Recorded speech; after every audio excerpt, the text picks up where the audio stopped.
नमस्कार, मैं हूं अक्षय अग्रवाल और आप देख रहे हैं एन एक्सप्लेनर। बीजेपी के नवनिर्वाचित सांसद निरहुआ ने बयान दिया कि कुर्सी बचाने के लिए मुगलों की नीति पर चल रहे हैं अखिलेश यादव। समाजवादी पार्टी अब बन चुकी है समाप्तवादी पार्टी।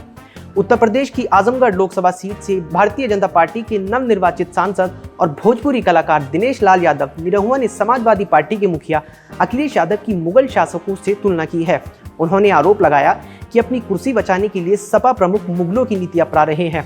निरहुआ ने दावा किया कि यादव और मुसलमान वोट बैंक पर अपना अधिकार समझने वाली सपा अब दोनों वर्गों के सियासी रूप से जागरूक होने की वजह से बिखर चुकी है और समाजवादी पार्टी अब समाप्तवादी पार्टी बन गई है। निरहुआ ने रविवार को पीटीआई से बात करते हुए कहा, अखिलेश यादव बहुत छोटे दिल के आदमी हैं। वे अपने सिवाय किसी को आगे नहीं बढ़ने देना चाहते। उन्हें किसी भी कीमत पर कुर्सी चाहिए। वे चाहते तो अपने चाचा शिवपाल सिंह यादव को विधानसभा में नेता प्रतिपक्ष बनाकर खुद आजमगढ़ से सांसद रह सकते थे, लेकिन नहीं, चाचा आगे न बढ़ जाए इसलिए उन्होंने ऐसा नहीं किया। उन्होंने ये भी कहा, अखिलेश यादव को आजमगढ़ लोकसभा उपचुनाव में सपा की निश्चित हार का अंदाजा हो गया था, इसलिए उन्होंने अपनी पत्नी डिंपल यादव को मैदान में उतारने की बजाय धर्मेंद्र यादव को उपचुनाव में उतारा ताकि धर्मेंद्र यादव का नुकसान किया जा सके, क्योंकि अखिलेश को मालूम है कि धर्मेंद्र उनसे बहुत अच्छे नेता हैं। निरहुआ ने अखिलेश पर गंभीर आरोप लगाते हुए कहा कि सपा प्रमुख मुगलों की नीतियों से प्रभावित हैं। उन्होंने आरोप लगाया, जिस तरह मुगलों ने अपनी गद्दी बचाने के लिए अपने भाइयों और रिश्तेदारों का दमन किया, वही काम अखिलेश यादव भी कर रहे हैं। अपने पिता मुलायम सिंह यादव और चाचा शिवपाल यादव के साथ उन्होंने जो किया वो हर किसी के सामने है।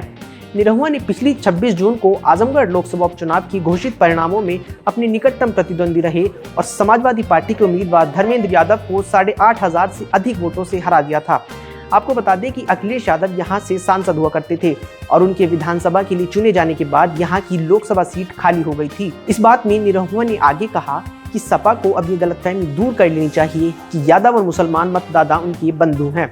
उन्होंने कहा कि चुनाव दर चुनाव ये साबित होता जा रहा है कि सपा अब इन दोनों वर्गों का विश्वास खोती जा रही है, चाहे 2014 और 2019 के लोकसभा चुनाव हो या फिर 2017 और 2022 के विधानसभा चुनाव हो।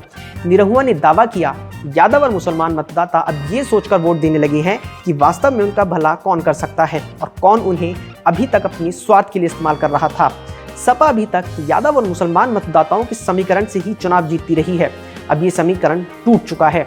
समाजवादी पार्टी अब पूरी तरह से समाप्तवादी पार्टी बन गई है।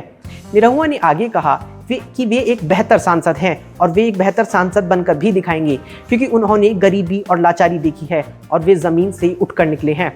उन्होंने कहा कि मौजूदा वक्त में 99% भोजपुरी फिल्में उत्तर प्रदेश में बन रही है और वे पूरी कोशिश करेंगे कि आजमगढ़ में एक ऐसी व्यवस्था बनाएं जिससे जिले में ही भोजपुरी फिल्मों का न सिर्फ शूटिंग हो बल्कि उसकी एडिटिंग समेत फिल्म बनाने की सारी प्रक्रिया जिले में ही संभव हो सके।